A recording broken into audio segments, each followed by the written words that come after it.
Welcome to this presentation of Q3 and the first 9 months. It's nothing really that have happened on the map, so to say. The only thing you can say is that, or repeat, is that we have started to invest in the teamware in the US, and we built slowly up the stock during small build up in Q3, but mainly Q4, Q1, and Q2 next year. And we've been quite active among clients in the US, and we think it's a quite big opportunity. It's at least during small what Europe have been, and Europe so far has been very successful on the teamware, so we have quite big hope there, but it of course will take some time. In the different segments, it has really not happened anything special for us. You can say it has been a very tough market. I come back to that, but I think it's the first time ever actually when corporate sports collection and gifts and home furnishing are down at the same time. During the financial crash, for example, it was extremely tough on the corporate. But on the other side, we had a very strong, for example, for retail market for sports, for example.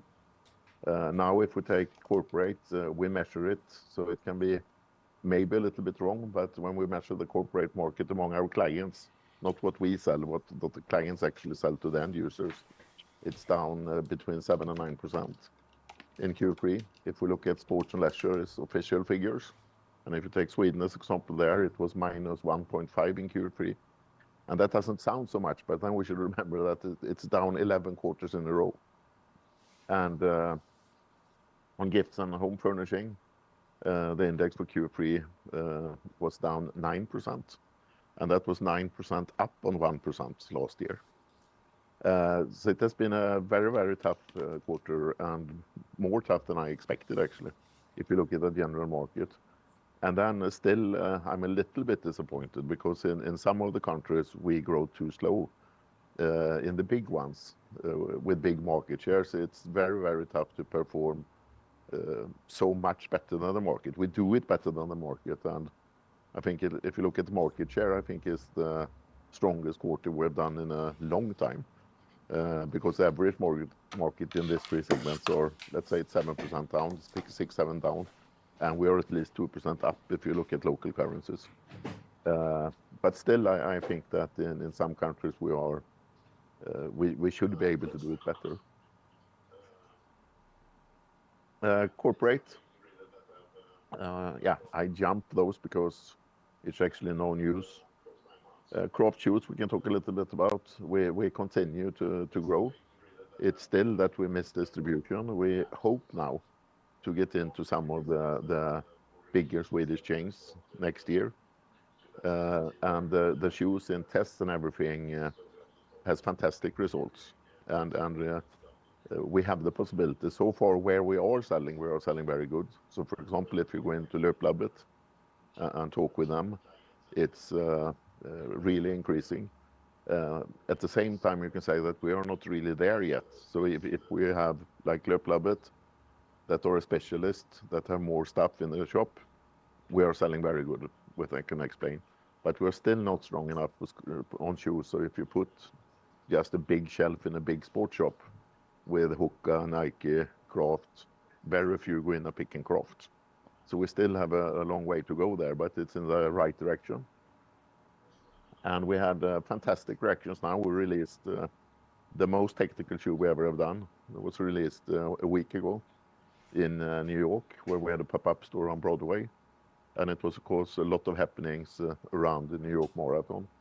And we are very, very happy because how that shoe was received and the reactions on it. Nothing new there. That's not so much to say. One thing you can say there, and that is that it's actually a very good beer, non-alcoholic.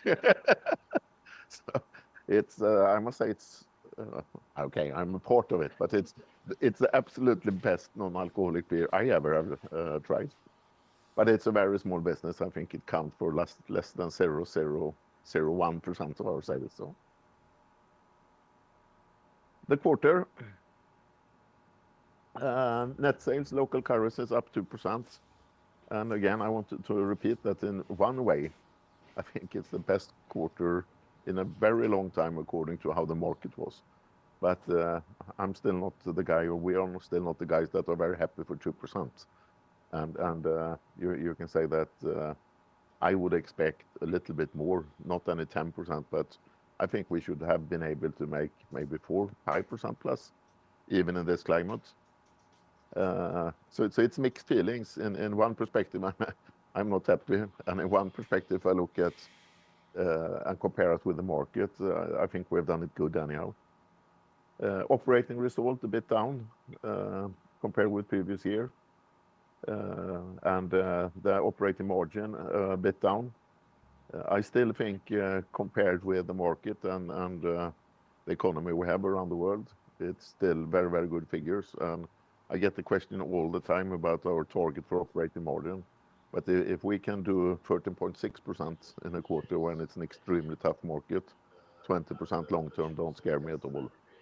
And we even have some companies doing above 20 also under these circumstances. And one thing that of course take down the operating margin is still the acquisition we made in the UK that are starts improving, but from very low levels.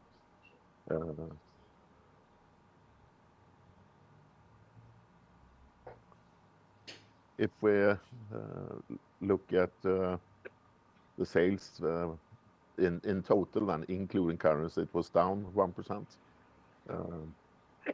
And we will see what's happened now with the dollar, especially when the election is done there. Promo sales decreased 1%, retail increased 1%. Here is not so much to say. You can say that one thing that I'm not happy at all about, for example, is the result on gifts, home and furnishing. On the other side, you can say we were down 1% and the market was down 9%. So even there, we gain a lot of market shares. The different markets, US is much more positive than the other countries. And you can see there it's really Sweden where we have the biggest decrease. If you look at Southern Europe, it's more, I would say, timing effects. We will not continue to be down 6% there. So it's Sweden that are tougher. Central Europe still up. And then you can say in the US, it's more the existing business that are growing. It's not the new investments on Team Way yet. I mean, we have still almost no stock there and we can't deliver. We have just started it. So it's done by mainly Cutter & Buck and Click as brands, I would say.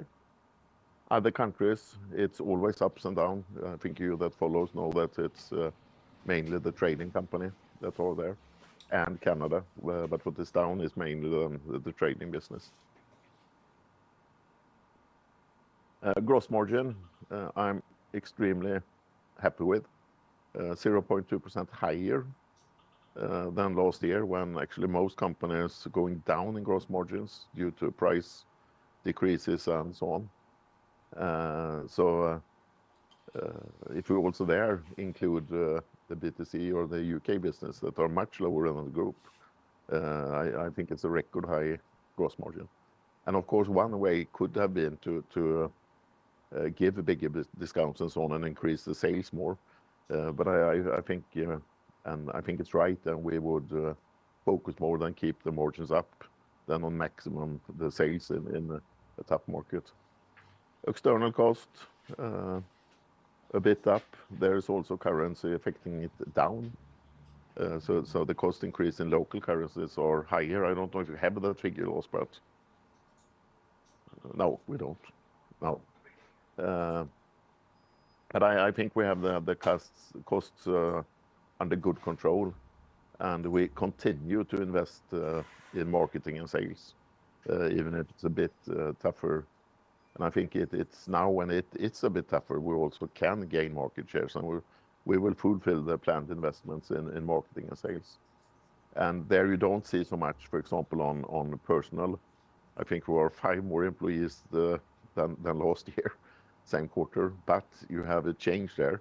So we get more and more efficient on warehousing, administration, and so on, and get more and more people out on the field working on the sales. But there, I think you all know that when you employ a new salesman, it takes at least a year before they contribute with a positive result. Then they, of course, start selling a little bit, but you should build a relation with the clients and you should come into it. So in the end, 13.6% in operating profit for the quarter. I don't know if you want to comment anything, Lars, about this IFRS 16 impact.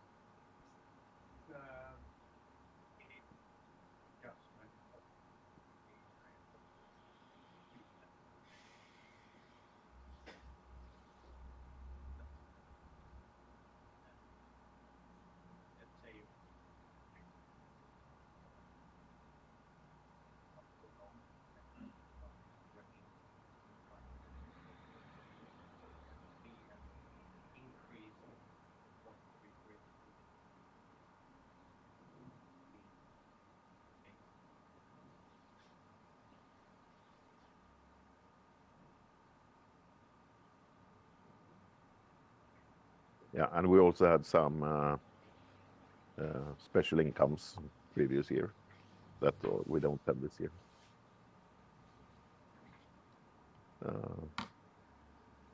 Yeah, I think we have talked about most of the things here.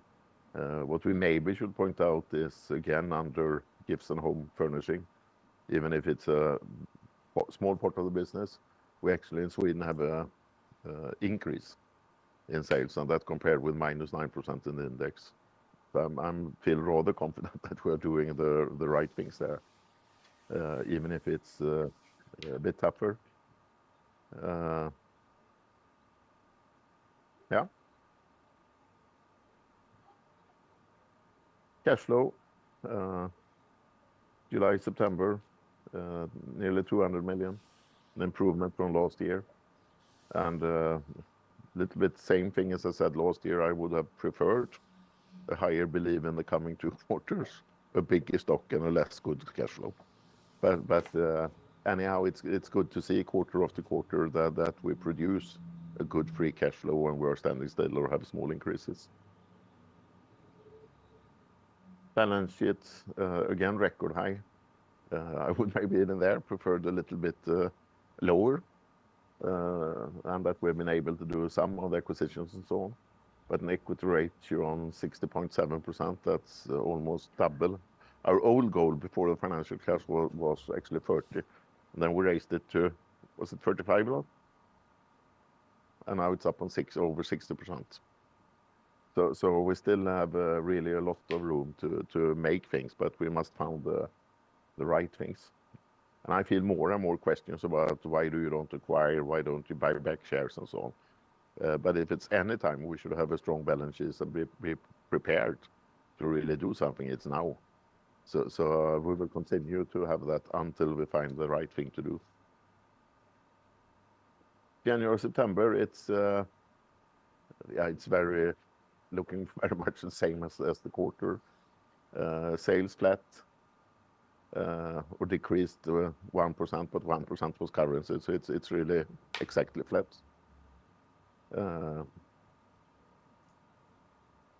Yeah. And there you can see that on corporate we are -3, sports and leisure still +2. Very much thanks to Teamwear, I would say, on that segment, and to the US market. And gifts and home furnishing flat in a market that decreased quite heavy. More or less the same picture here. Southern Europe and Sweden is the most difficult ones, and US is up also on the 9 months. Gross margin on 9 months, a little bit lower, but I think still we hold it quite well. External costs then up. And again, it's personal cost increase. And that's mainly inflation, but you also have, again, a shift from more salesmen and less administration warehousing. And you can say one salesman is more expensive than one warehouse worker, should say, as well. But it's also, of course, an effect of the inflation we have seen on salaries in many countries. And it comes down to operating profit on 11.9%, or 800 million nearly. And you can say then we hopefully stand in our strongest quarter in Q4. Hopefully, I say, because I think it can help a little bit that they cut down the interest rate today in Sweden with 50 points, I think it was. And as you have seen before, Sweden has been the most difficult country for us. But I misjudged that before. I actually thought the market should become better already in the spring. So and now I'm not so positive in short term. So I hope I'm wrong again now, and it will be positive. Yeah, not so much to comment here. Again, it's the part that are not inflation is related to sales and marketing activities, especially then in US and Germany. And I'm more happy in one way in US because they're as you see, we increase sales. I'm more disappointed. I think it takes a little bit too long time in Germany. But it's very hard to say again, because if it takes 6 to 12 months before it's pay off, you never know. And I think it's at least it have to pass 12 to 18 months to evaluate the investments we have done, if they will give us the effect that we think or not. And cash flow so far this year, 732 million, which are also, of course, I'm quite happy with.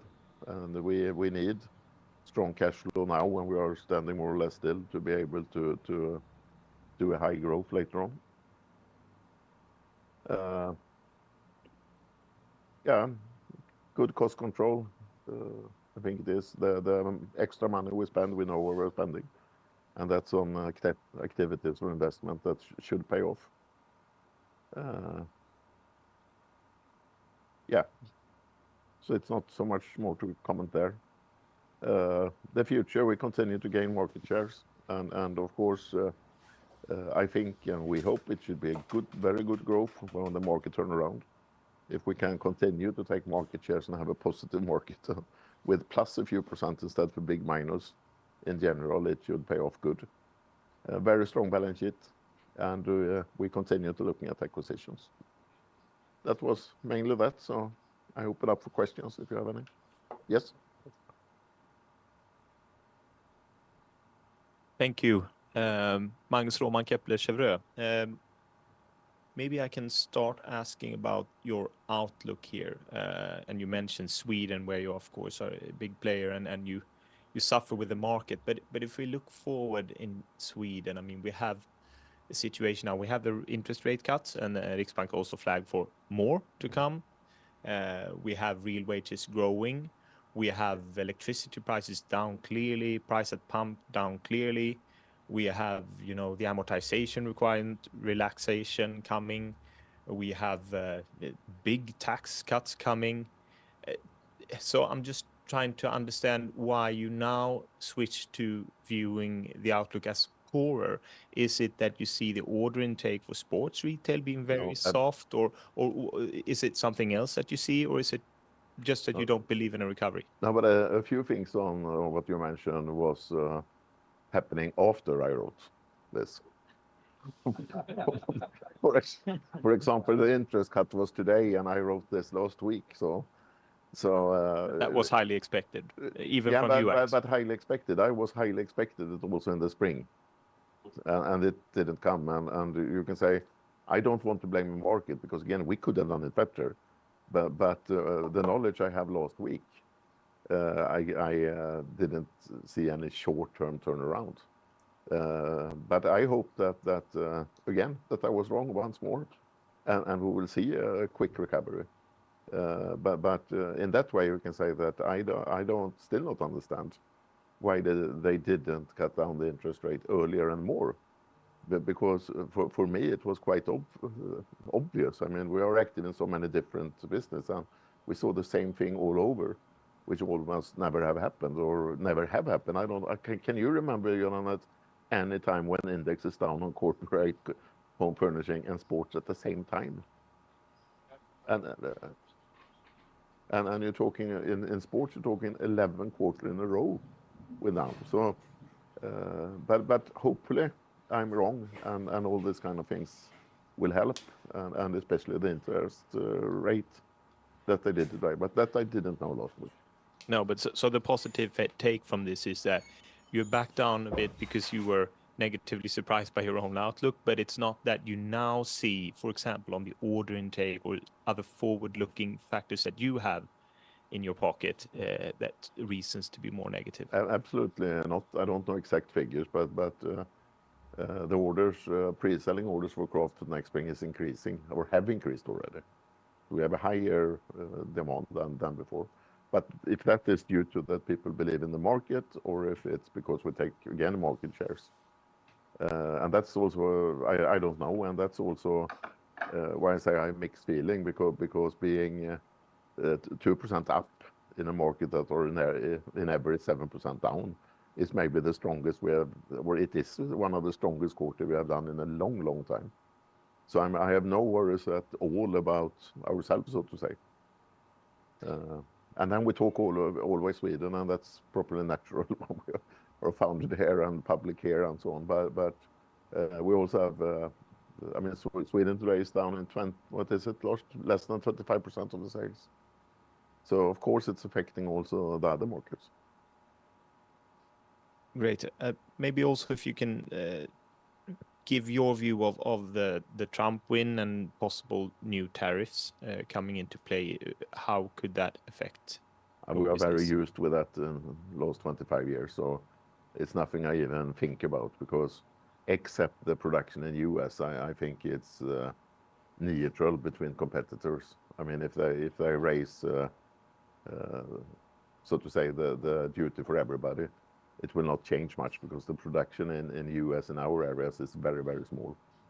It can be a bit tougher for us than someone that have a lot of production in South America, if he is more kind to South America than he is to Bangladesh or Egypt or China. But it's I don't think it will have any big effect. So it will be a tax on the consumer, not on your margins? Yes. All right. And then just to understand, you say that competitors have been trying to maintain volume and using the price instruments. You report instead a stable gross margin, at least on a group level. But what is your view here? How much have competitors invested? How much are their gross margins down? Do you have any examples? Or it's very hard to say. I mean, we can only see that when we are losing orders because we are claimed to be too expensive, especially on basic items now. So it's very hard to say, but on the basic, especially on promo wear and basic, we have seen, and there we also have seen a deflation in prices, which we said already Q1, not in margin but in prices, which of course make it more difficult also to grow then when you take down prices. So that can be positive if Trump raise the duties with 20%. Then we will have more easy to grow in the US. True. All right. I just have one final on the IFRS 16 effects here. Was this increase sort of a one-off, or was this an increased run rate now, the recalculation here?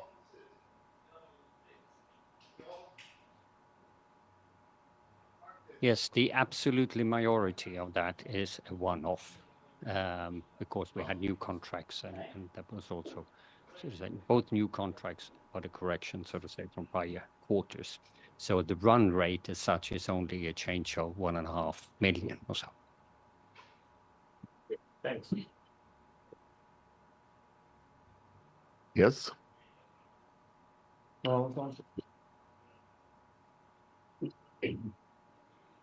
Yeah. Hi, Emmanuel, Danske Bank. Just a couple of questions from my side. I mean, given the market environment and you're continuing to invest on market activities such as sales and marketing. How long you think that should prolong going forward? I think it will continue, but it must soon result in a higher sales, so it gets less effect on the result. But we have no plans to cut down, even if so to say the economy is changing. But I think also that the thing right now is that we take the costs without seeing it in increased sales. We probably can see it in that we take market shares, but it's still not give us. So you can say the relation between sales and marketing investments, and that should go down as soon as we start growing better. And these investments are still mostly allocated to Germany and US, or how should we view it? Yes, they are. And just looking at sales stuff, etc. How much do you think is needed in additional to invest in Germany and US as well? Yeah, but we can at least have, if we're talking before, we have the same penetration as Sweden. We would need at least 100 more salespeople in the US and at least 25, 30 more in Germany. So it's a long way to walk, but we can't do it at the same time, because then we will sit there with a operating margin on 2% instead. So we have to build step by step, but it's a marathon. Perfect, that's clear. And lastly here, just curious about the development on Tenson. I mean, a lot of the marketing activities is allocated to Tenson and the rebranding. What have you seen so far? Very positive reactions, but again, also there we don't see that it really pay off in sales in the figures we have presented. It's a very small part, but the reaction among clients and consumers are very, very positive. So I think the brand is still strong, but we need to really have it into real sales as well. And there we miss a bit, in my opinion. So I assume the operating margin there is negative? For sure. Yeah. I don't know, that's such a small part, so we can't say. Yeah. But what do we have a negative result so far in Tenson this year?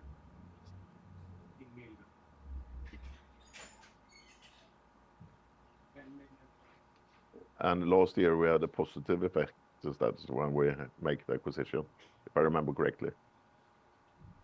Yeah. So about 20 million. Okay.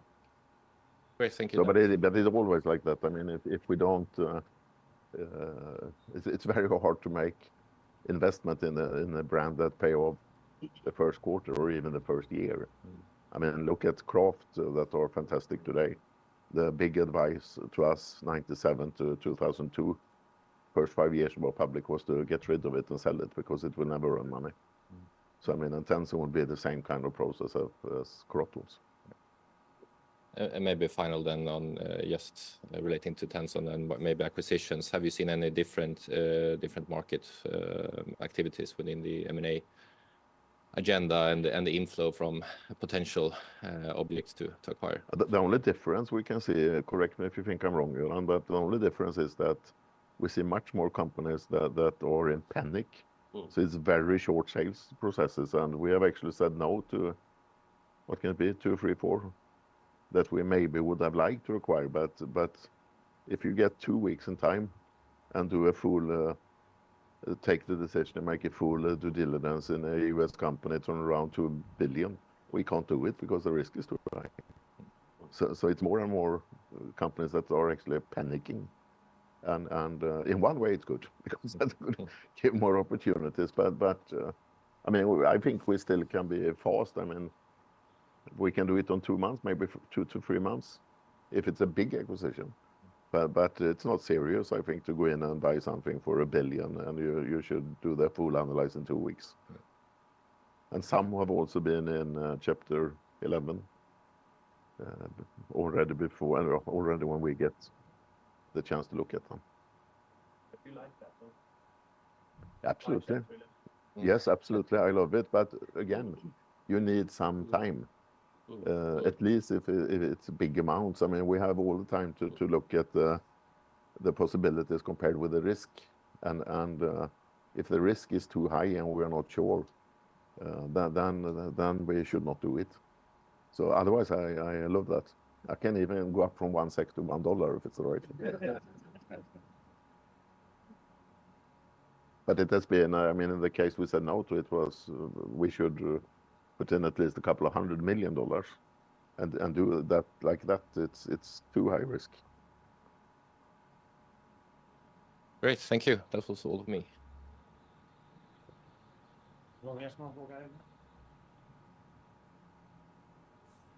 Hi, Oscar, private investor. I'm curious about the sports and leisure segment. How do you view the sales split between promo and retail going forward? Do you expect any of these to grow faster than the other? Yeah, I think sports will grow faster because both the main volume for teamwear and for shoes coming into that segment. So it's very hard to divide sometimes what is great, because if you have a corporate client then selling teamwear to a club, yeah, then it's suddenly corporate. And if it's Intersport or Stadium or something that do the sales to the same club, it's sports. So it's I think the important thing is that we grow on both. Thanks.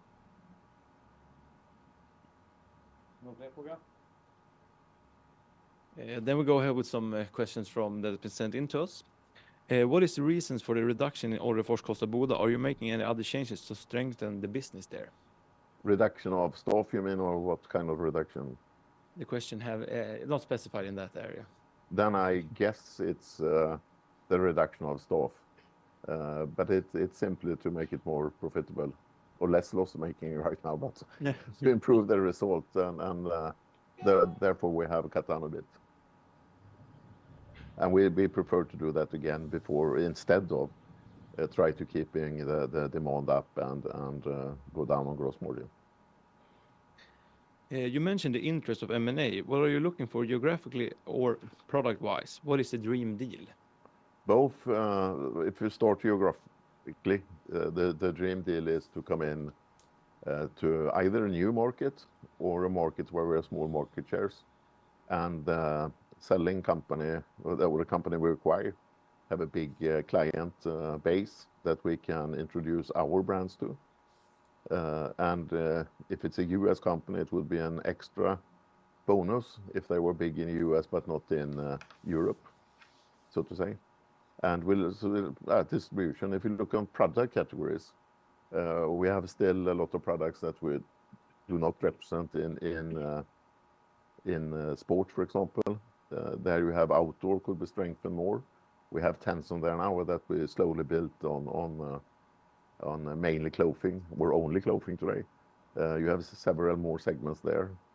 Workwear shoes could be something where we're looking for, but something that are in the group today, one way or another, but small, that we need to strengthen product-wise. It could also be, for example, we have today, I think, is it nearly 1,500 clubs in Sweden, and we are selling to a lot of football clubs, for example, but we are not selling anything else on the cloth. And there we've already talked before that we should be able in future to develop football shoes. That I see more as a development than an acquisition, but you have balls, you have all kind of other things around. Thank you. Is there a need for structural changes within Gift and Home division given the red figures? No, I wouldn't say so. I think what we are doing right now will give a good effect. And there we should remember that has really been the toughest market now. As I said, in the index in Sweden, for example, was down 9% in Q3, and we were nearly flat. So I think we're standing quite strong there anyhow, even if I wish and we should deliver much better. Thank you. That was all the questions we had sent in to us. Any further questions here? I think that's it then. Thank you very much, Tom. Thanks.